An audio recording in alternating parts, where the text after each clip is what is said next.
Hi, everyone. As you're joining, we will get started in just a couple of minutes. We're going to give everybody some time to hop on.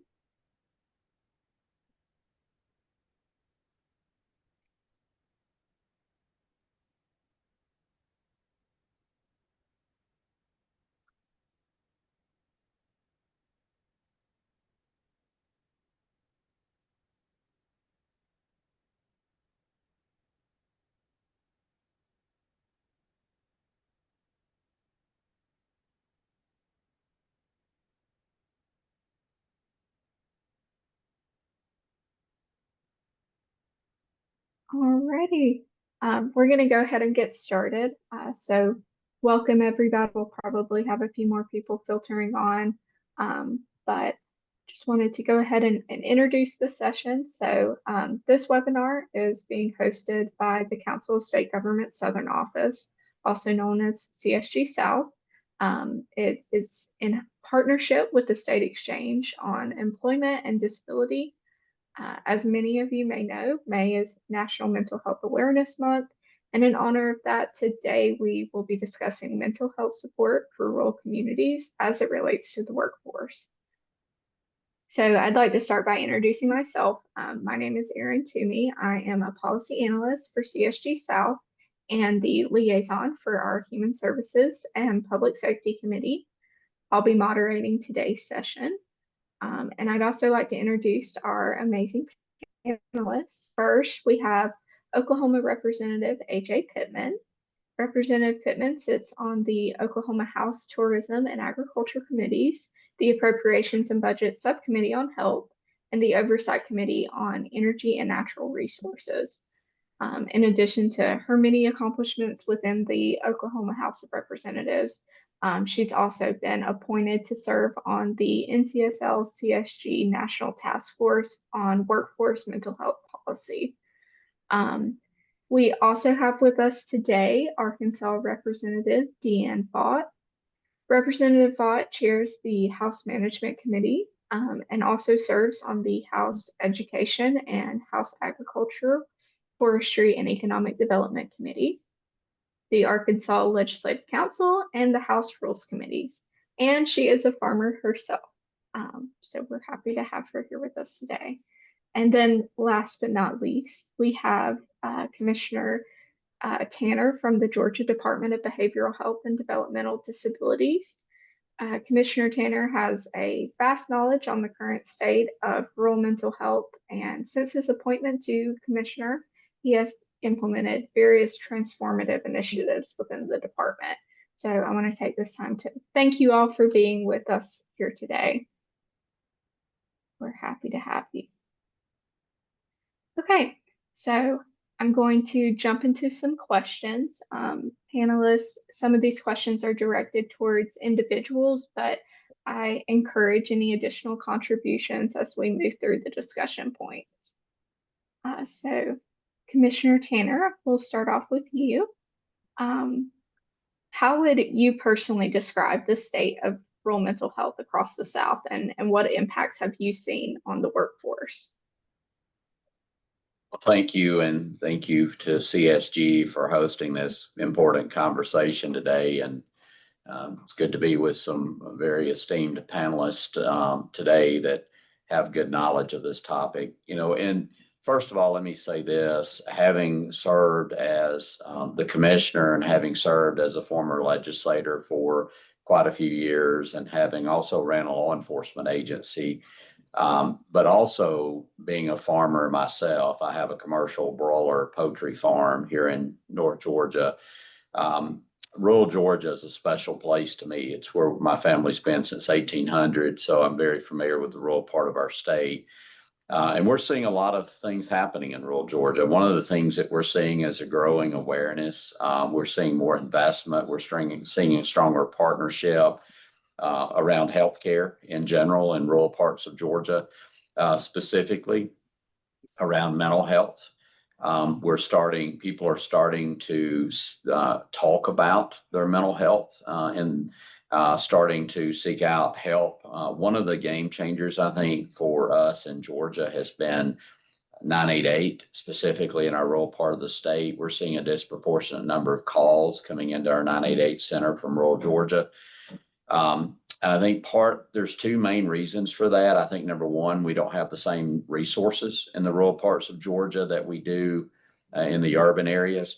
But I also think it's stigma. I like to tell folks that I drive a big red truck. And if I'm driving my big red truck and I pull up at a licensed clinician office in my hometown, everybody in town is going to know that. And there's a big difference between that seeking services in my community versus here in Atlanta where my office is. Agriculture is the state's number one industry, even though Georgia has over 11 million people now. Our number one industry is still agriculture. One of the challenges in rural Georgia is workforce. Oftentimes you see Georgia ranked near the bottom around mental health resources, and that's primarily because of the lack of clinicians, the lack of psychiatrists we have in Georgia, which is obviously a national problem, but it's especially acute in rural Georgia. There's a lot of things we're doing to try to help with that. We've implemented some loan repayment opportunities in the state. We have targeted rural parts of our state. Mercer Medical School has scholarships for individuals who may go into psychiatry to pay 100% of their medical school cost if they'll practice in rural Georgia for at least 5 years. We also have behavioral health fellowships. We have some really exciting success stories there. And we're also taking advantage of the certified peers, which Georgia pioneered and was the first state to use the peers 25 years ago. This past July actually was when Medicaid approved Georgia's request to do reimbursement for peers, and we're expanding that in rural Georgia. So we're heading in the right direction in rural Georgia, but we still have a lot of work left to do. For sure. And hearing you talk about some of the hurdles that come in rural parts of the state, specifically stigma, Representative Pittman, kind of bouncing off of that, can you identify any unique hurdles that your constituents experience in rural Oklahoma? Yes, good afternoon. Well, good morning still for me in my time, everyone. If you hear this bell, we're still in legislative session, so I apologize. We're still voting, and so I took a moment to come in my office and be with you, which it's a pleasure. So again, thank you to CSG South for having me. Good to see my friend, Miss DeAnn. She was also on the task force, and we got to do a lot of this work around mental health. And one of the unique things we're seeing and we're navigating in Oklahoma right now is that our Department of Mental Health and Substance Abuse is underwater with their budget. So we have experienced facilities getting cut, contracts getting cut.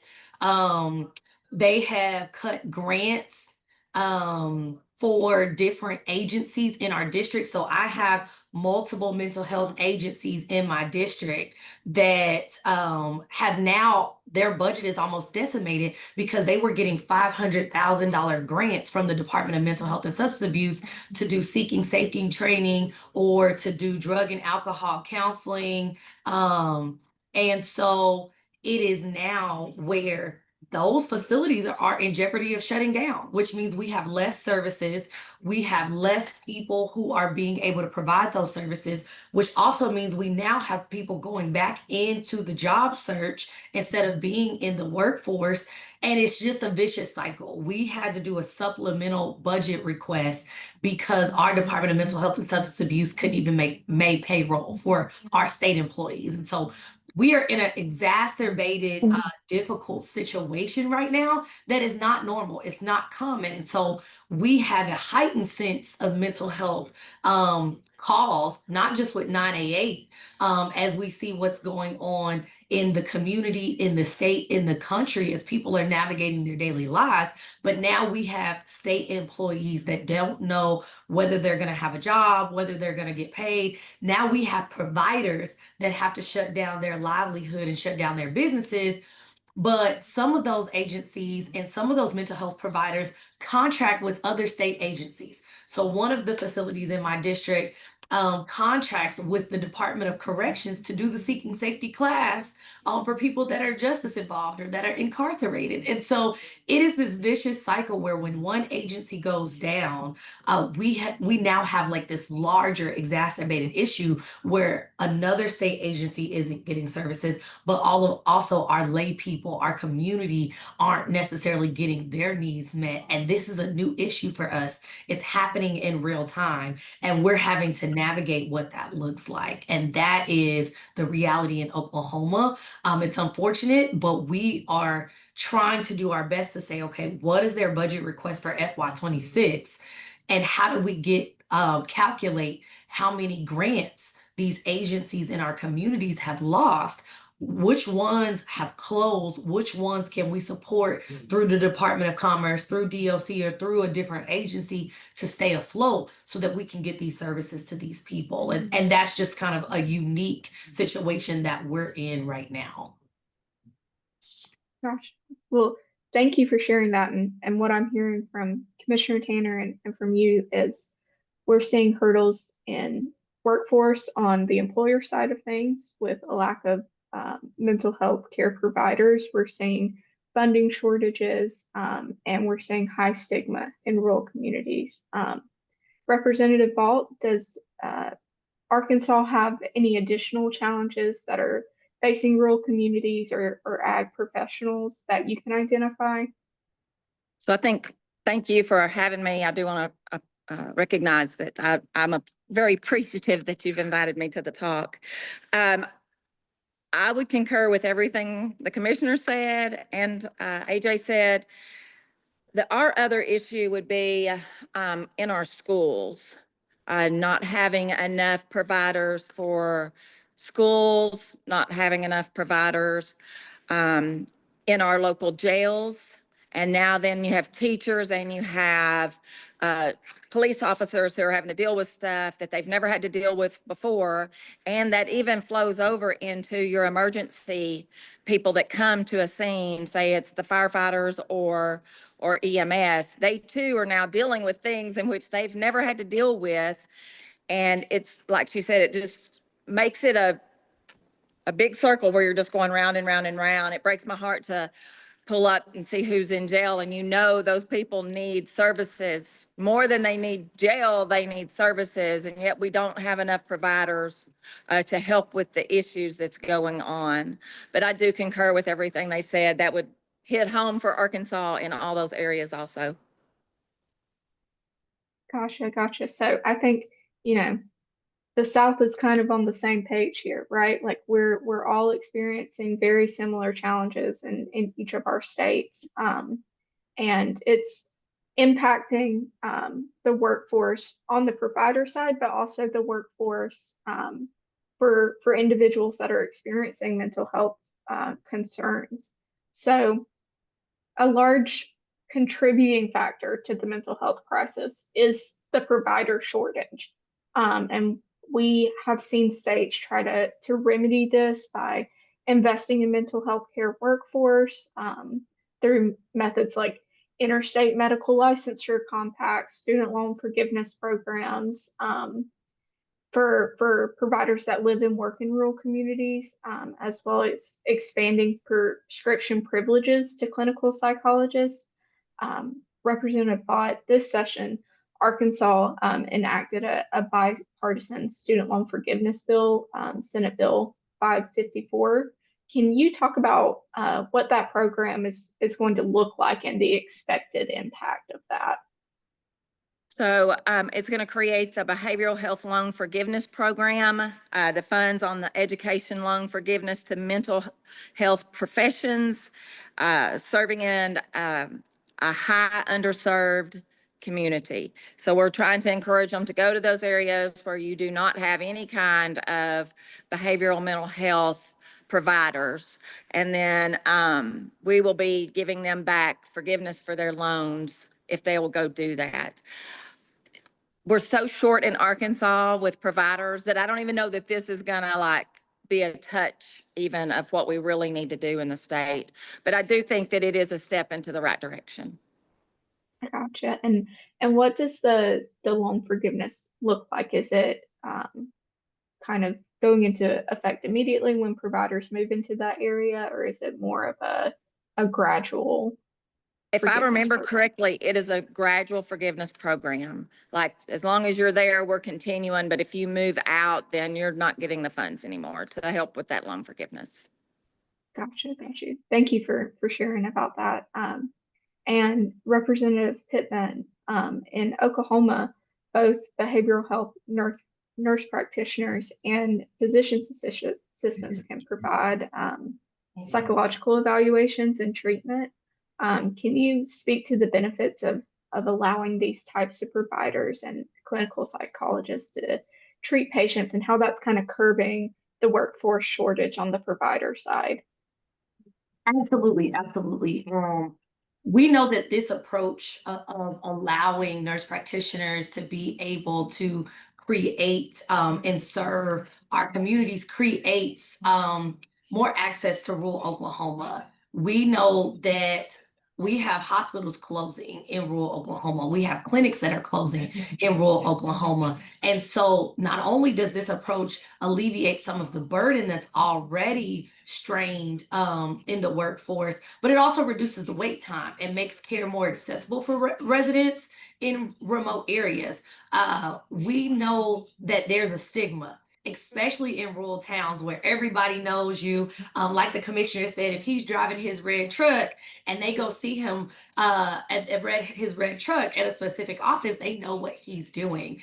Allowing virtual visits, allowing nurse practitioners and psychiatric workers to be able to do it in the comfort of people's homes, to allow them to get this access without the community knowing what's going on, that's very helpful. One of the things and the ideas that I took from our task force as well that I came here and passed the bill was to create the Office of Faith-Based and Community Initiatives, where our faith leaders are getting trained on how to do peer support. A lot of times our pastors are already in the trenches. They're doing marital counseling. Some of them are licensed. Some of them are just being support. But if we make sure they have peer support and they have peer training, and that they actually get somebody on a member of their team actually gets licensed, well, then you have someone that you trust. You have your youth pastor that your kids already go see that could integrate this conversation in their daily work with the youth. You have your marital counseling people. You have we have a prison ministry at a lot of our churches that deal with people who are justice involved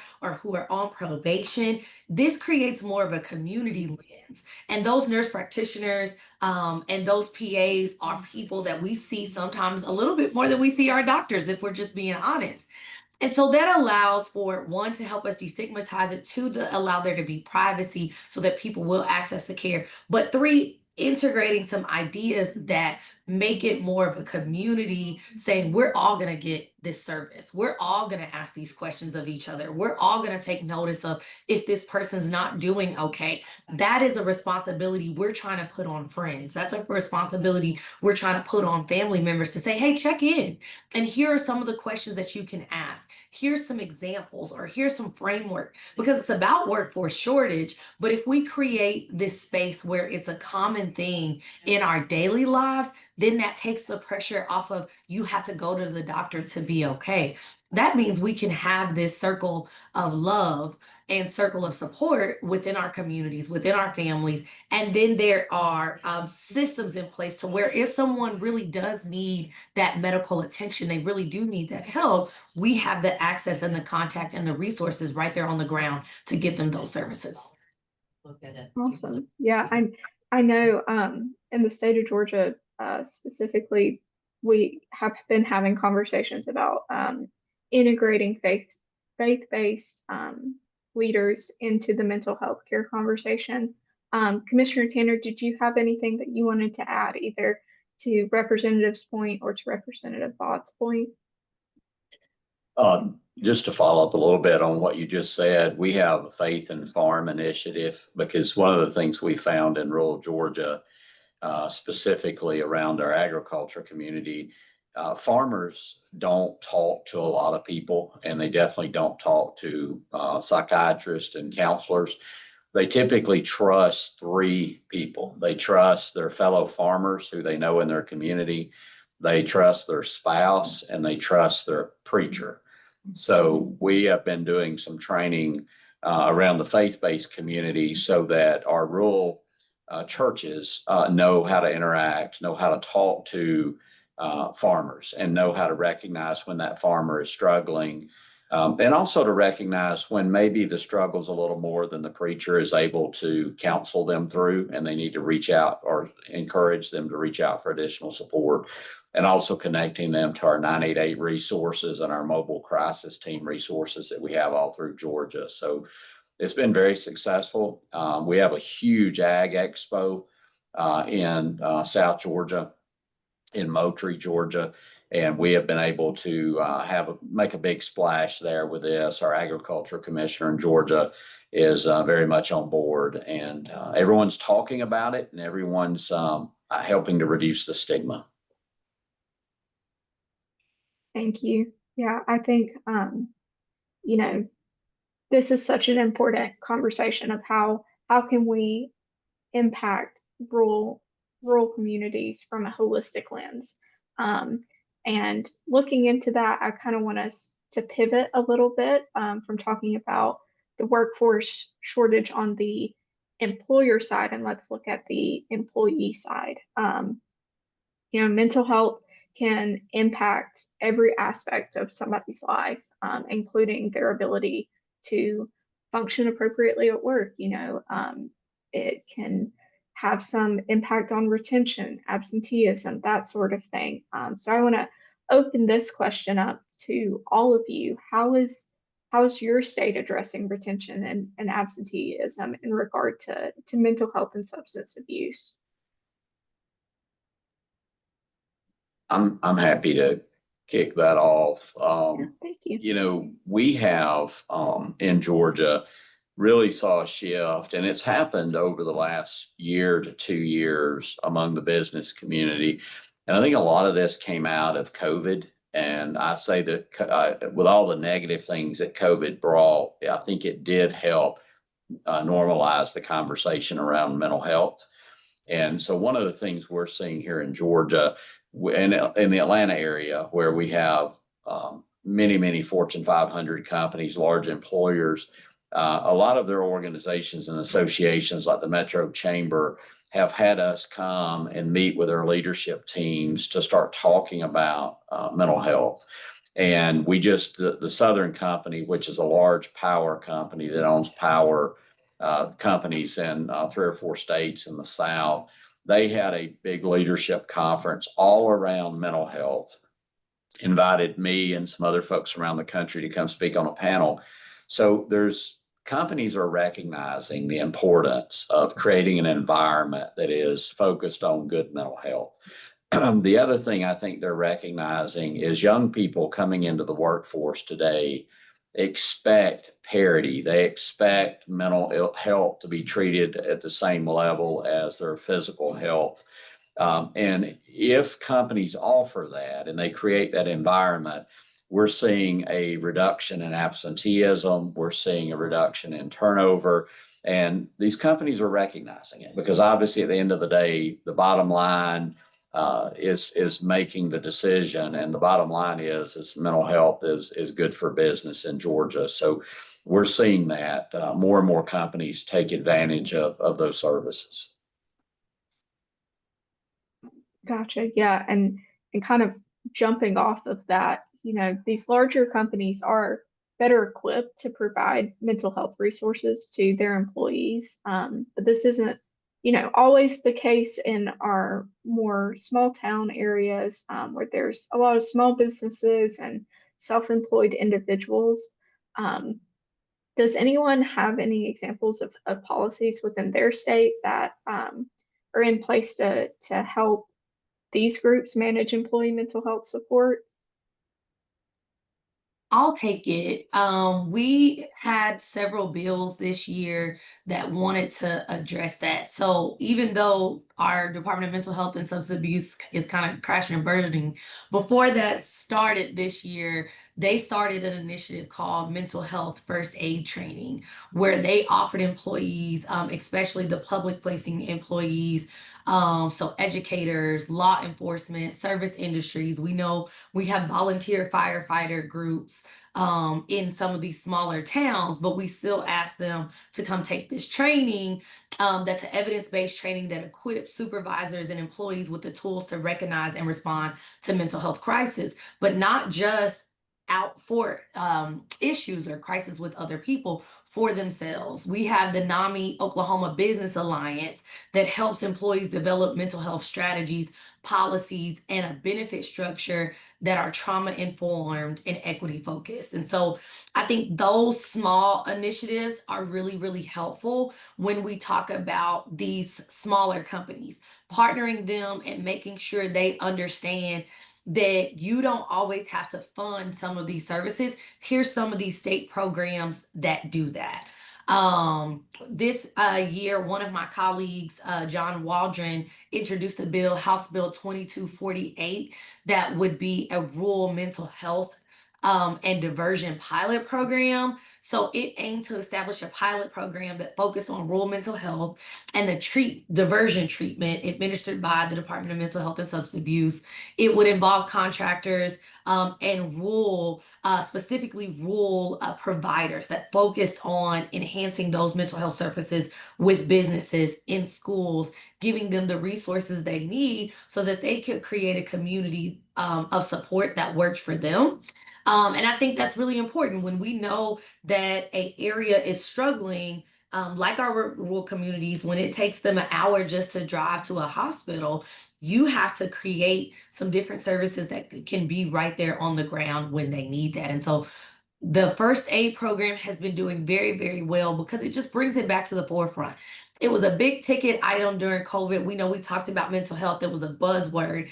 But what we've now seen is that insurance companies have gone back to charging copays for mental health services, which creates a barrier if this is something where it was free during COVID and there was no copay, but now you have a $25 copay every time you go. That's a barrier.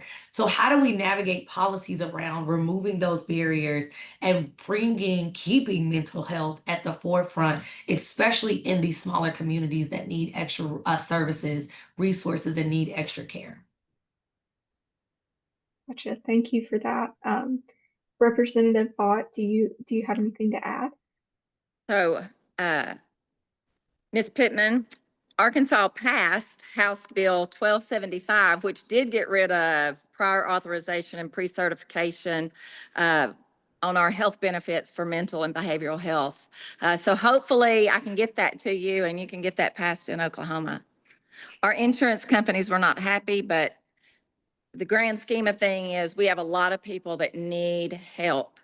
And this was the best way to do it, was to get rid of that pre-authorization and not allow that to have to happen every single time. So I'm pretty proud of that piece of legislation. Awesome. Commissioner Tanner, you want to hop in? Yeah, I might just add a couple of quick things. Georgia also is pretty proud of our mental health first aid training. I think that the representative hit on that. That's an important tool. Georgia has invested since 2019. We created the Behavioral Health Reform and Innovation Commission in 2019. And since that time, Georgia has increased their funding for mental health by $500 million, $500 million since 2019. Laser focused on this work. We also conducted a study looking at our number of crisis beds around the state, and we brought in a national group to take a look at that. We're continuing to build out that network. We have 2 behavioral health crisis centers under construction now, and we're getting ready to announce the funding's in place for 2 additional behavioral health crisis centers that'll be under construction here in the next few months. So we're strategically placing those around the state, including rural parts of Georgia. We also are converting over to the CCBHC model, which is integrated healthcare in our crisis centers. So they'll not only take care of someone's mental health, they'll be able to take care of their physical health there also. And that's going to be the term I overuse this term, but it is going to be a game changer for us. So there's a lot happening around that space. And a lot of the other things I'll just mention, we passed landmark legislation in 2022 called House Bill 1013, the Georgia Parity Act. which Speaker David Ralston championed here in the state. The speaker in our state never carries a piece of legislation himself, but when our commission wrote that bill and took it to him, he introduced it personally himself, and he has now passed away. So we were able to fund and create the David Ralston Institute of Behavioral Health and Developmental Disabilities at the University of Georgia. It's going to be a legacy project for our state, which is really, they've already announced they're rolling out a new master's program. They're doing a national search for an executive director. So there's a lot of good momentum here in Georgia. We just want to keep our foot on the gas and continue to move forward. Thank you for that. And you touched on the new institute that's going to be at the University of Georgia, and that kind of brings up the topic of preparing for the next generation, the next generation of workers, the next generation of mental health care providers. We've seen an uptick in mental health disorders in the younger population, and regardless of what the causation of that looks like, the higher numbers are really concerning, especially as these young people are preparing to enter the workforce. So can you speak about some of the proactive initiatives in each of your states that you guys are doing to ensure the next generation of workers are equipped to support mental health needs?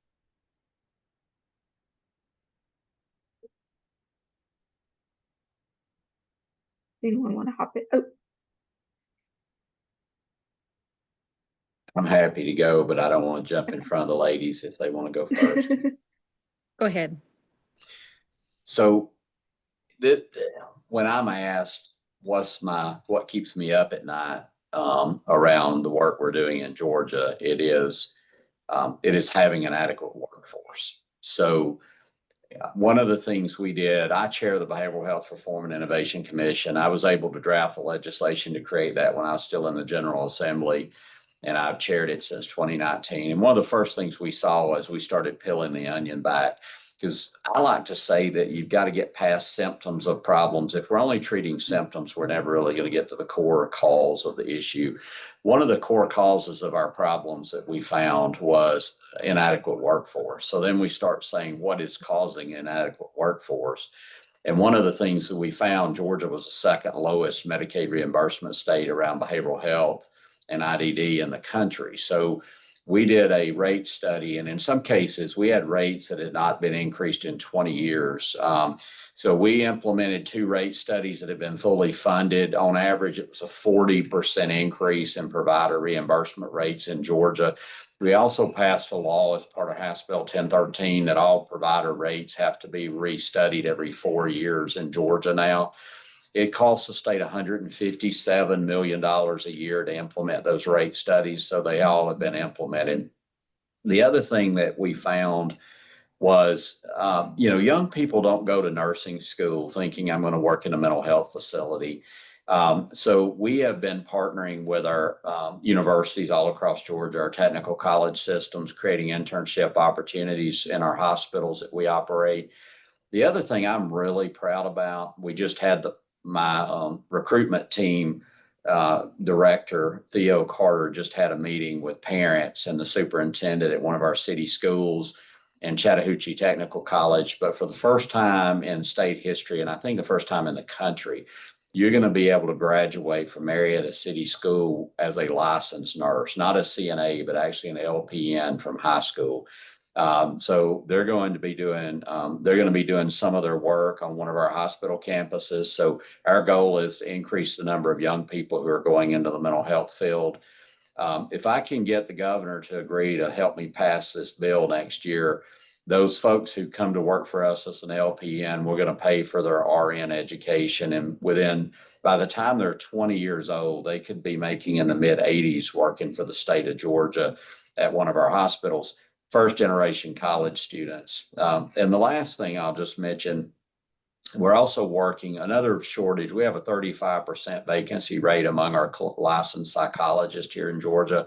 Huge shortage. It's not the pay really it's more just a shortage. So we're getting ready to partner we're working with APA, the national accreditation body. Our hope is to roll out a program next fall where we're going to have 4 new psychologist students every year that'll work for us part-time. We're going to pay for their education. And then once they graduate, they'll come to work for our agency for a minimum of 3 years. So we're continuing to look for ways to increase the workforce. It is the biggest challenge that we're faced with. That's awesome, though. It sounds like there are a lot of programs that are in place and in the works that are really going to bolster the workforce in the state. Representative Vaught, do you have anything in Arkansas that's similar or that you could kind of add on to? So I know that we're going to do like Georgia is with the high school students, being able to graduate with that and then maybe go into the next field that they want to go into. That should start next school next school year. According to how Georgia, I'm like going, Georgia, I'm trying to write down everything you're saying because I'm like, oh, I want that to be here. Oh, I want, you know what I mean? Because I Would love think the that is where, collaboration. yeah, I think that's where we're lacking the most is looking to the future of the workforce itself because we're so far behind trying to get people to come to that area, trying to pull them to mental behavioral health that I don't think we've even thought about. What about the future workers in that? So I've wrote down a lot of what he said. I might be going and Googling a lot on Georgia's mental behavioral health, so I appreciate that. What a compliment, Commissioner Tanner. We love to hear that. I hope our participants are also, hearing everything that you guys are talking about and taking notes as well. Representative Pittman, any final thoughts? No, I'm like the other senator. I'm taking notes too. This new commission on innovation. I love Yes, that. yes. I was like, oh, we need one of those. But no, I think this is the prime example of what CSG and what our national task force did, right? We brought minds together. We talked about workforce shortage, we talked about stigma, we talked about rural communities. That is why we created this framework. Our framework has a lot of these ideas in it, and I think now we're moving from the framework to implementation. And how do we collaborate with other people to now implement what worked well in your state, what didn't work well in my state, what was able to get through the process, especially in our rural states. I mean, and so we know that even though I represent a majority minority religious community, how do we get them the services they need?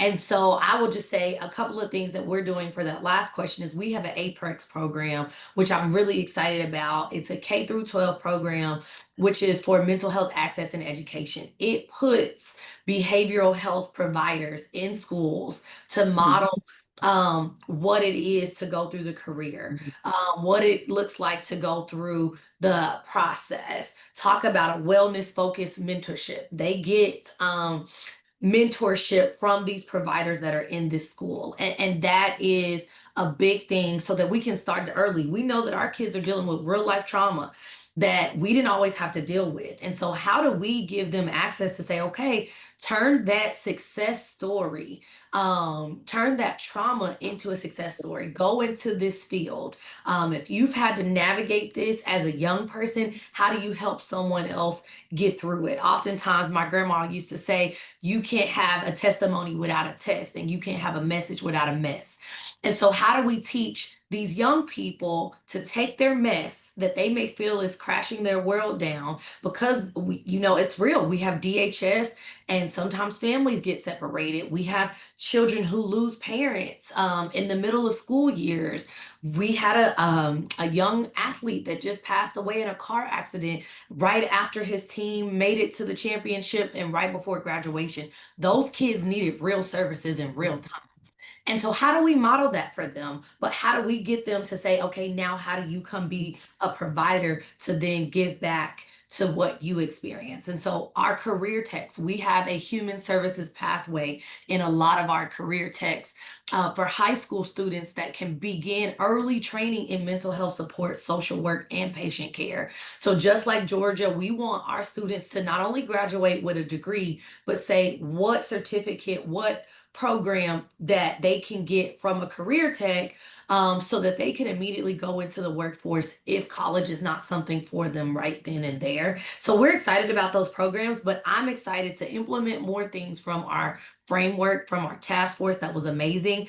I was just telling some of our leaders in the task force that they need to bring us back and talk about implementation and give solutions and steps to implementation, and then bring us back again to use the data and see what worked and what didn't work, so that we can readjust our framework. But thank you so much for having me. Those will be my final words, unless you have something else for us. I'm just so grateful that we're having this conversation with the providers on this call, that we're giving them tools and resources, but know that you can be our partner. I am not an expert in all the things that I have to vote on every day, day in and day out.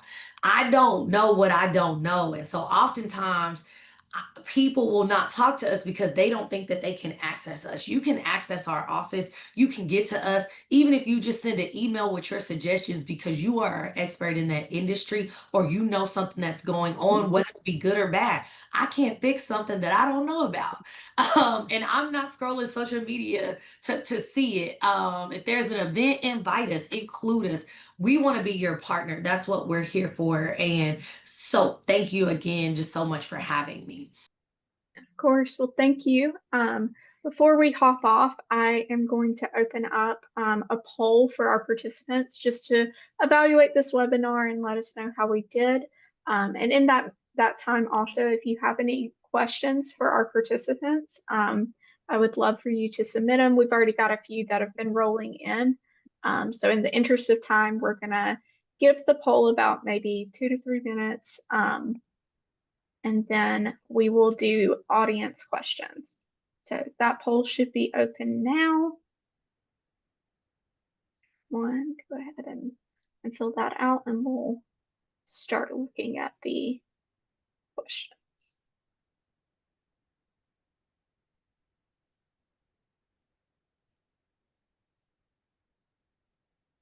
So Representative Vaught, we have a question for you.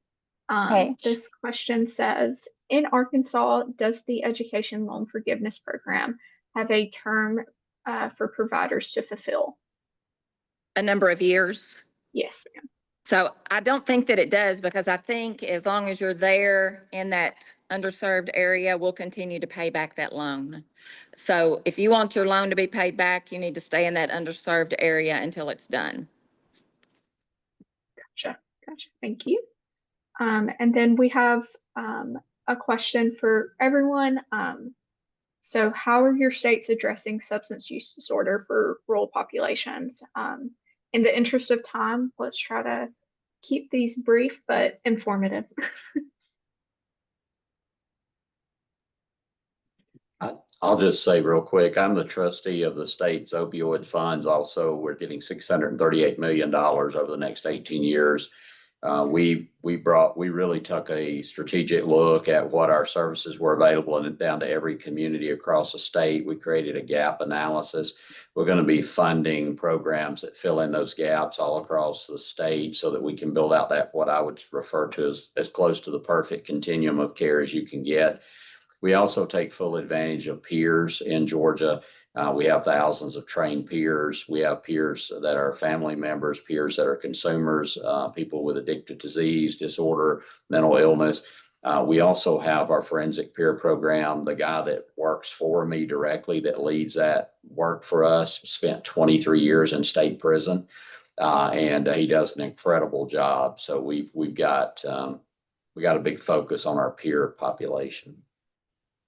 Awesome. I know that we're also doing a lot with our peers, and we're doing a lot with our pastors going into the jails.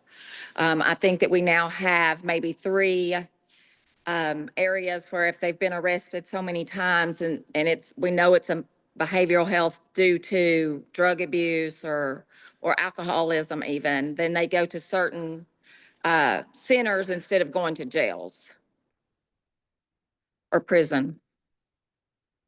Thank you. Representative Pittman, did you have anything to add? No. They did it. Okay.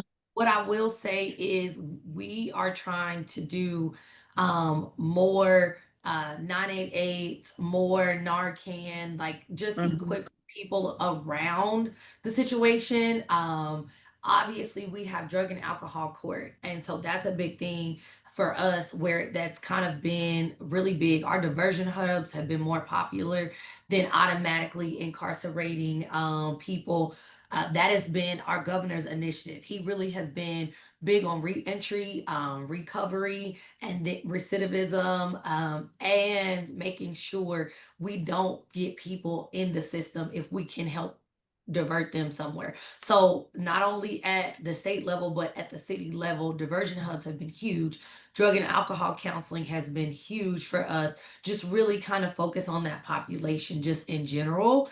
And so we have specific agencies and specific facilities that kind of deal with that, just to make sure those people are not falling through the cracks as well. Awesome, thank you. We also have a question about utilizing untapped communities within the workforce. So how are your states engaging untapped communities to participate in mental health sector? For example, individuals with disabilities or those with lived experiences. I know for us, we're working on some bills, just to piggyback on what I was saying before, to work on some bills where there's less barriers for peer support. Because we know a lot of people that have already been just as involved, already have dealt with substance abuse and that are clean, that have gotten their life back on track, have those lived experiences. But oftentimes there are barriers because you can't go into schools if you have certain charges. You can't go into certain meetings or certain places. You can't go into certain workforce rooms if you have certain things. And so what we've been doing is trying to combat those barriers to get those people with the lived experiences where they need to be. Having them access the jail, having them access these support groups and be the guest speaker, really saying, hey, they have a lived experience, they've paid their debt to society, they've done the work. Now, how do we break down this barrier and remove this barrier so that they can have access to help others? We have specifically tried to put people in place to say, we're hiring more people with those lived experiences. We want to make sure they're the people running the program because they know what they needed. They know how they were helped. They know what systems and what programs worked for them. And that has been a big initiative in the state of Oklahoma, and we've been love to see it just because everyone deserves a second chance. Advocating and really incorporating people with disabilities has been a huge thing for one of my colleagues, Representative Ellen Hefner. Her work is all about people with disabilities, especially on the framework. When we worked on this task force and worked on this framework, we did a specific section to engage people with disabilities because they are often forgotten, often left out, often said just written off. And so one of the programs we have in the state of Oklahoma is to really get them involved in the workforce, whether it be in healthcare or mental health, because they're living in real time with some of these things and how can they help others too, but also how do we respect them? How do we give them dignity? How do we provide a space where they feel like they are a productive member of our society and include them? And those have been our initiatives just to make sure we're inclusive of them in the conversation. Just bring them to the table to even talk about it, because a lot of times we don't make plans for those communities that are often forgotten. We don't include them at the table when we're planning, so we don't even think beyond our limited scope. And they actually bring a wealth of knowledge to the table and can give us solutions that we didn't even think about, that not only work for their community, but oftentimes work for other communities as well. And so we've just been happy to really include that community in our conversations this year. Awesome.